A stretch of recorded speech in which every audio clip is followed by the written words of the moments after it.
పాకిస్తాన్ భయపడుతుంది. దేనికైనా రెడీ అంటూ పైకి బింకాలు పలుకుతున్న పాకిస్తాన్ భారత్ తమపై దాడి చేస్తుందన్న టెన్షన్లో ఉంది. వరుసగా పాక్ మంత్రులు భారత్ దాడి చేయబోతుందని ప్రకటనలు చేస్తున్నారు. భారత్ ప్రతీకార దాడికి దిగుతుందని రక్షణ మంత్రి ఖవాజా ఆసిఫ్ ప్రకటించిన గంటల్లోనే మరో మంత్రి అదే పల్లవందుకున్నారు. భారత్ 24 నుంచి 36 గంటల్లో తమపై సైనిక చర్యకు దిగుతుందని పాక్ సమాచార మంత్రి ఆయతుల్లా తరార్ ప్రకటించారు. దీనికి సంబంధించి తమ దగ్గర స్పష్టమైన సమాచారం ఉందన్నారు. ఇంటెలిజెన్స్ వర్గాల నుంచి ఇన్ఫో వచ్చినట్లు ఆయన చెబుతున్నారు. భారత్ ఏ చర్య తీసుకున్నా తాము దాన్ని తిప్పికొడతామని ప్రకటించారు. యుద్ధమంటూ వస్తే భారత్ ముందు నిలబడలేమని పాక్కు బాగా తెలుసు. భారత్కు జరిగే నష్టం కన్నా వాళ్లకు జరిగే నష్టమే ఎక్కువ. ఇప్పటికే ఐసీయూలో ఉన్న ఆ దేశ ఆర్థిక వ్యవస్థ పూర్తిగా పతనమవుతుంది.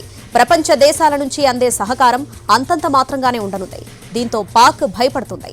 అయితే 4-5 రోజులు భారత్ను ప్రతిఘటిస్తే చాలని భావిస్తుంది. ఈలోపు చైనా వంటి దేశాలు జోక్యం చేసుకుని పరిస్థితిని చక్కదిద్దుతాయని పాక్ ఆలోచిస్తుంది. మరోవైపు సైనిక పరంగా తమ సన్నద్ధతను పెంచుతుంది. బోర్డర్ పోస్టులకు రాడార్లు తరలిస్తుంది. భారత్ వైమానిక దాడులకు దిగుతుందని అంచనా వేస్తుంది.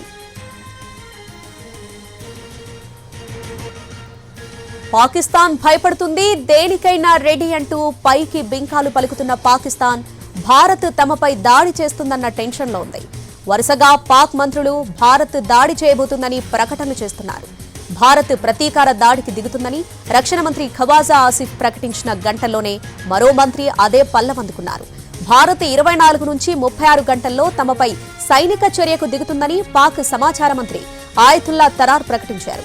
దీనికి సంబంధించి తమ దగ్గర స్పష్టమైన సమాచారం ఉందన్నారు. ఇంటెలిజెన్స్ వర్గాల నుంచి ఇన్ఫో వచ్చినట్లు ఆయన చెబుతున్నారు.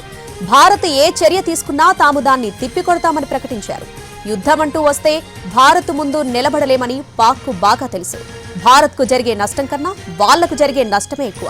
ఇప్పటికే ఐసీయూలో ఉన్న ఆ దేశ ఆర్థిక వ్యవస్థ పూర్తిగా పతనమవుతుంది. ప్రపంచ దేశాల నుంచి అందే సహకారం అంతంత మాత్రంగానే ఉండనుంది. దీంతో పాక్ భయపడుతుంది. అయితే 4-5 రోజులు భారత్ను ప్రతిఘటిస్తే చాలని భావిస్తుంది.